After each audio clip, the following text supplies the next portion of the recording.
Lopes fans, welcome in. My name is Brennan Williams, and this is Go Lopes Radio, and we are in the middle of it. It is Portal Combat season. Obviously, GCU gets the recommitments from Makai Williams and F.A. Demerol. They re-sign with the Lopes, but GCU gets their first transfer portal commitment. So we are back with our commitment impact videos. We're going to give you a bio, some strengths, some weaknesses, maybe how much playing time you can expect when a player commits to GCU. And our first one is for Jaden Zimmerman, the guard who played last year at Quinnipiac. An exciting, maybe buy low player. We're going to talk about some of those reasons coming up here. But guys, before we get into talking about Jaden, if you aren't already, you have got to join our Discord. There's a really exciting week of visits coming up here for the Lopes on campus this week. We are talking all about that in the Discord. This staff is working hard. As we always know, GCU will continue to invest in both their men's and their women's programs, all of their athletics, specifically those basketball teams, and a lot of really exciting things are happening. We are talking about it in the Discord. If you aren't there, make sure you join soon. Send me a message, either YouTube in the comments or send me a message on Twitter. We will get you in there. Guys, let's talk about all things Jaden Zimmerman, because this one kind of came out of left field, right? I think there's a lot of things we're monitoring for this week, a really big week for the program now that the portal is really kind of ramped up and it is pedal to the ground. But he announces his commitment today, and GCU basketball announces it. And who is he? Let's just get into it, guys. He is from the East Coast. He is out of Massachusetts. He's a 6'5", 200-pound guard. Now, he's played 2 years of college basketball, both at Quinnipiac. One thing that I want to call out here, guys, is he's not on any recruiting boards, really. I mean, he has a profile, but he was not some guy that was some crazy coveted recruit out of high school. But he did sign as a freshman with Quinnipiac, and they're in the MAAC out east, St. Peter, some other teams in that conference. But guys, as a true freshman in roles, plays 24 minutes a game, scores 11 points, 2 rebounds, under an assist, throw in, one stock combined, if you will, as a freshman.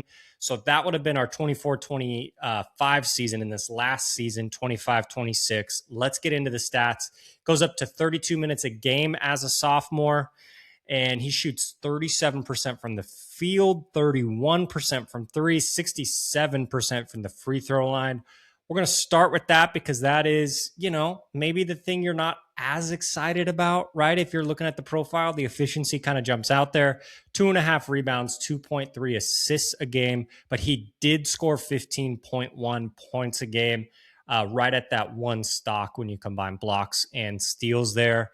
2.3 turnovers a game, but a 6'5" guard who's a scorer, like you can kind of see here, maybe a little inefficient at times, but surely has shown some signs that he has some high-level play in him.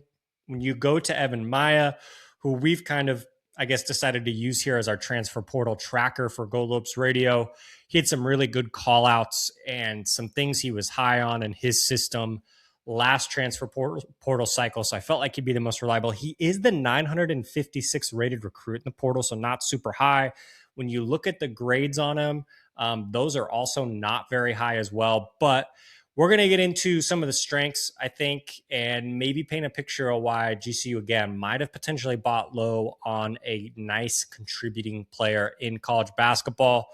So, guys, let's talk about what we love here. We're going to have some strengths. We are going to go over some weaknesses, and like we always do with our commitment impact videos, end with just kind of how much playing time, how we see them contributing to this GCU team. So first thing that we have to love, and we just got to talk about it, guys, he is a bucket getter. Anybody who could score 15 points in Division I basketball, you have to call it out, especially a guy who didn't have a ton of pedigree coming out of high school, who's only a sophomore as a guard, to average 15 points at a Division I school. Doesn't matter where they're at in Ken Palm. That is a really impressive feat. Listen, you watch the tape and you hate to go right there, but it is kind of similar to Jaden Henley, like a bigger guard who can really get downhill, who can finish. He wants to get to the basket. That is his goal, right? Yes, he'll shoot it a little bit, but he really wants to get to the basket. He'll play through contact, not affected by that at all. And really, when you're watching it, it is very kind of similar to Jaden Henley, different players. Jaden obviously a really, really high level talent, being that he's a first team all Mountain West guy this last season.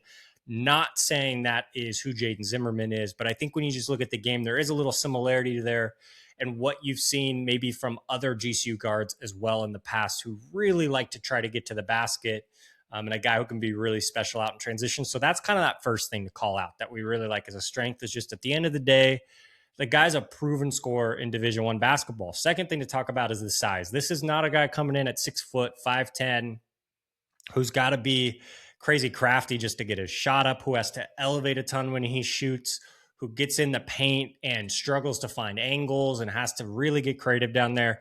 He's big. He's 6'5". He's 200. He's strong. He's lengthy. And I think just size is just, at the end of the day, always super helpful in college basketball. We've talked about it plenty. We did it with FA, right? You look at the Final Four, you look at the Elite Eight, you look at, the Sweet 16. These are teams with a ton of size, and not just size down low, size on the wing, size of the guard position. And so anytime you can get a guard who, instead of maybe being a 6'1" or a 6'2", who's a 6'5", I think that's really helpful. Now, there are some drawbacks that come with that, but I think when you just look at his size, 6'5", super lengthy and athletic, I think that is a massive, massive plus for him. The third thing is I just love the idea of a guy with a chip on his shoulder. We mentioned it earlier in the video, guy who doesn't have, any sort of pedigree out of high school, is not this kind of sexy name who has all these Ball His Life mixtapes and whatever it might be. He comes out of Massachusetts, goes to a smaller school, Quinnipiac, has a little bit of success. He's proven that he's just a guy who needs an opportunity. And so when you look at the potential for a fresh start for him, a change of scenery, we know these basketball seasons, guys, they can be super long. Guys can get banged up. Things can get nicked. You cannot feel great. So you just get this guy maybe a fresh start. GCU's facilities, their infrastructure, which we know is really strong, especially when you compare it to other schools. I think the thing that comes to mind, right, with Ray Harrison, having talked with Coach Jordan Jackson, the strength coach, is when Ray was at Presbyterian, they just didn't have the infrastructure to support athletes at a high level. And he comes to GCU, they have a lot of that, the nutrition, the workout facilities, the staff, the kind of wherewithal, the investment and all that.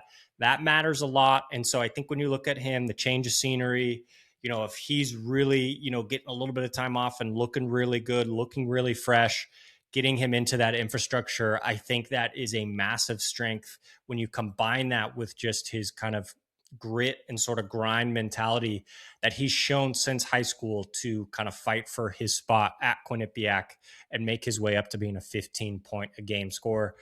Maybe you see some elevated play and some improvements. We'll see how that all works out, but I think you have to be a little bit excited just about the idea of the potential on a buy low here. Sounds really weird and very transactional. That's kind of where we're at with college sports. We need to maybe just make that a little bit more normal, but you got to look at efficiency on buying low on some of these players as assets, and he could certainly be one of those. I've got two things to work on here, and for him as weaknesses. First is the defense. You look at a guy who's 6'5", 200. We talked about how helpful that is on the offensive end. Doesn't check out great on the defensive end. Now, that's not just necessarily stocks. You look at Evan Maya, not great there. But he does have, we talked about the size and the length. So I do wonder, you get him in a high level, high expectation sort of program on the defensive end. That's what GCU is. And they don't really, have any ability to negotiate on that end, right? They do it their way. And if you don't do it their way, you just might not play. They were able to get up to, somewhere between the 18th to 24th ranked defense the last few weeks of the season. But he hasn't been special on that end. And so I think that's one thing to call out. You can score 15 points a game, but the reality is if you don't play defense, you're not going to play for Bryce Drew. That's just how this stuff works. And even if you're super dynamic on offense, you got to be really special to get yourself on the floor if you are not going to be additive on that end of the floor. Again, we like the size, so maybe that can change a little bit, but that is something we have to call out. And then the second thing, we mentioned it earlier, but it's the inefficiency, guys, as a guard. 37, 31, 67 as your shooting splits. Again, if you aren't familiar, that's going to be 37 from the field, 31 from three, 67 from the free throw line. That's just not going to get it done. As an additive, high level college basketball player, when we talk about where GCU wants to go as a program, what they want to accomplish, to be a lead guard, playing, a lot of minutes, having the ball in your hand, you're going to have to be more efficient than that. That's just the bottom line. It is concerning. I always say, guys, the best sign of a good shooter is, do they make their free throws? He shoots 67%. So he's going to have to improve drastically on his free throws, the jumper, again, maybe just getting some time off from the grind of a season, getting the body right. That could obviously help. Getting in that infrastructure, getting some coaching. We've seen this staff work with guys in the past, but the bottom line is this team needs shooting. And we've seen how much they've struggled the last 2 years and not being able to shoot the ball. And so I think there has to be high expectations there with him on improving on that end of the floor when it comes to shooting across the board. So listen, you got to shoot better at the rim. You got to shoot better in the mid range. You got to shoot better at three. And then obviously you got to make your free throws. That feels, like something that is, maybe too soon to bring up after that Nevada game where GCU missed a bunch of free throws. But I just think you have to see improvements from him on the efficiency standpoint. So with all that being said, where do I see him? I think he's a guy who comes off the bench. I don't think this is a starter level player for GCU. It's hard to, I think really look at him that way as a guy who comes in and starts. Obviously, Makai in the backcourt, I just think he's going to be a starter without a doubt. I'd be really shocked if he is not, a starter ready to go and a leader for this group. But I do think if you're Zimmerman, you can look at 18 to 20 minutes a night. I think you can look at being a spark plug off the bench, getting some shots up. Can you get out and transition and get some easy offense there, especially with how good he is at slashing and getting downhill? Can he be additive on the defensive end? Can he improve there? And obviously improve those splits. If a lot of those things improve, you could see the playing time increasing quite a bit. Maybe he does get up to 30 minutes a game with this group. I would be shocked. I think he's going to have to improve across the board if that's going to happen for him. But the bottom line is GCU goes out, they get a bucket getter, a guy who can score in Division I basketball, who has room where he can improve and get better. I think it's pretty clear where he needs to improve, and I think he knows that. I think the staff will work with him. And, listen, is he this sort of like developmental project? I don't think so. And, it's not like this staff has the time to develop guys for multiple years. Obviously they do, but this program needs to win now. And so there is going to be a little bit of what can you give me out of the gate? And so that's where I expect him 16 to 20 minutes a game off the bench to be a spark plug, to be a guy who's getting out in transition, making things happen and improving on the defensive end, getting some steals. That's where I see him helping this team out. But he's a guard with size. And you look at Makai, he's a little bit on the smaller side. Maybe that, I don't know how much of a natural fit that's going to be. Hopefully Makai takes some steps forward as well on the efficiency. But guys, at the end of the day, Lopes pick up their first portal player in Jaden Zimmerman, scoring guard out of Quinnipiac.